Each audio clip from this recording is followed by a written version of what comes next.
বিসমিল্লাহির রহমানির রহিম। আসসালামু আলাইকুম ওয়া রাহমাতুল্লাহি ওয়া বারাকাতুহু। আপনারা হয়তো অবাক হচ্ছেন আমার পাশে কে দাঁড়িয়ে আছে। আমার পাশে দাঁড়িয়ে আছে ভাই ক্যাম। ক্যাম, আসসালামু আলাইকুম ওয়া রাহমাতুল্লাহ। ওয়ালাইকুম আসসালাম। ভাই ক্যাম ইসলাম গ্রহণ করেছে 3 মাস আগে। যখন আমি তার কাহিনী শুনলাম ভাবলাম আলহামদুলিল্লাহ, সাচ এ ওয়ান্ডারফুল স্টোরি। তাই আমি চাই এই স্টোরিটাকে ডকুমেন্ট করতে, যাতে করে আপনারাও উৎসাহিত হতে পারেন যতটা মোটিভেটেড আমি নিজেও হয়েছি। তুমি কখন ইসলাম গ্রহণ করেছিলে? আমি ইসলামের ঘোষণা দিয়েছি 3 মাস আগে। In IFN Masjid. Only 3 months ago. এখন তোমার বয়স কত? এখন আমার বয়স 20। যখন আমি ধর্মান্তরিত হলাম তাদের জন্য সেটা ছিল খুবই আপত্তিকর। তাদের জন্য অদ্ভুত একজন মুসলিম সন্তান থাকা, বিশেষ করে এমন একটা সময়ে যখন মুসলিম দিকে মনে করা হয় উগ্রপন্থী, মৌলবাদী। তাদের জন্য এটা ছিল না কোনো ভালো কাজ। তাই তারা স্থির করলেন আমাকে তাড়িয়ে দেবেন আমারই ঘর থেকে। Walaikum salam. So could you tell us, we last ran into you about 12 months ago at this conference and you had just taken your Shahada. So can you give us your one year reaction? How's the last year been? আলহামদুলিল্লাহ, এই বছর আমি যখন থেকে শাহাদার ঘোষণা দিয়েছি গোটা বছরটা নব অভিজ্ঞতায় পূর্ণ। অ্যামেজিং এক্সপেরিয়েন্সেস, ওঠা পড়া, জাস্ট লাইক অন্যান্য যে কোনো জীবনের মতো।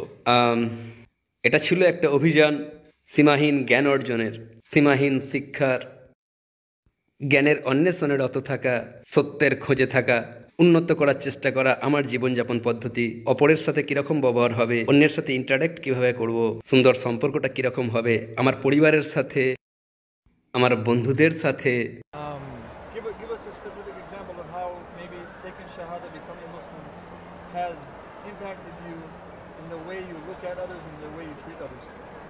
So, প্রথম যে কথাটা আমি বলতে পারি, ইসলামের আগে আমি ছিলাম এমন একজন মানুষ যে আমি খুব বেশি হাসতাম না। আমি চাইতাম না অপরে কি কথা বলবে সেটা শুনতে। আমার শুধু ফোকাস ছিল জাস্ট আমার কি বলার আছে আর আমার ইন্টারেস্ট কোথায় রয়েছে। আর যখন থেকে আমি মুসলিম হয়েছি আমি খেয়াল করেছি যে ইসলাম প্রধানত হলো আপনার অপরের সাথে আপনার সম্পর্ক, অপরের সাথে কীরূপ ব্যবহার করবেন, অপরকে সাহায্য করতে আমাদের কি করা উচিত বা আমাদের কি করা উচিত নয়। আমি পাল্টে ফেলেছি আমার সেই অ্যাসপেক্টটা, দৃষ্টিভঙ্গিটা, যে আমি এখন আনন্দ খুঁজে পাই অপরের সাথে থেকে। তারা যেখান থেকেই আসুক না কেন, তাদের বিশ্বাস যাই হোক না কেন, আমি এখন মানসিকভাবে যথেষ্ট স্ট্রং আর দৃঢ়। আর এটা আমার আগে কখনোই ছিল না, আমি আগে নিজের মধ্যে কখনোই দেখিনি। And what could you say about Gain Peace's role in your post-Shahada care and your post-Shahada learning? Gain piece ছিল আমার জার্নির এক অতি প্রয়োজনীয় পার্ট। তারা আমাকে সাহায্য করে গিয়েছে, তারা আমার দিকে তাদের সাহায্যের হাত বাড়িয়ে দিয়েছে যখন আমার প্রয়োজন ছিল সাহায্যের সবচেয়ে বেশি। তারা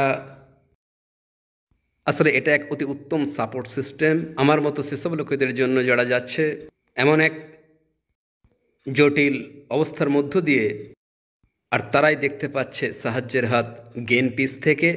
একই সাথে আশেপাশের মসজিদগুলোও দাঁড়িয়ে আছে আমাকে সাহায্যের জন্য। And what last and final message can you give to those who are learning about Islam or those who are interacting with Muslims but don't really know deeply enough about Islam? so তারা যারা ইসলাম নিয়ে অধ্যয়ন করছেন, আমার সবচেয়ে বড় অ্যাডভাইসটা হলো সব কিছুই ধীরে ধীরে, কারণ এক নাগাড়ে তথ্য সংগ্রহ করা ক্লান্তিকর আর ধ্বংসাত্মক হয়ে উঠতে পারে কিছু কিছু মানুষের মানসিক স্বাস্থ্যের জন্য। হ্যাঁ, আমাদেরকে জানতে হবে ইসলামের বিষয়ে, কিন্তু একই সাথে আমাদের নিজেদেরই যত্ন নিতে হবে। তাই অগ্রসর হন এক পা করে, ডে বাই ডে। কোনো বিষয় হাঁপাহাঁপি করবেন না, কারণ এটা এক অ্যামেজিং অভিজ্ঞতা যখন আপনি প্রত্যেকটা দিন ইসলামকে জীবনে পালন করবেন। আর তাদেরকে বলি, যে সমস্ত মানুষেরা যারা মুসলিমদের সাথে মেলামেশা করছেন অথচ ইসলামের খুব বেশি কিছু জানেন না, আপনারা সময় নিন আর শুনুন মুসলিমরা কি বলছে, কিন্তু একই সাথে সময় নিয়ে আপনি নিজে কোরআনটা অধ্যয়ন করুন। আপনি অন্য কারো বায়াসড দৃষ্টিভঙ্গিকে আপনার দৃষ্টিভঙ্গি বানাতে দেবেন না।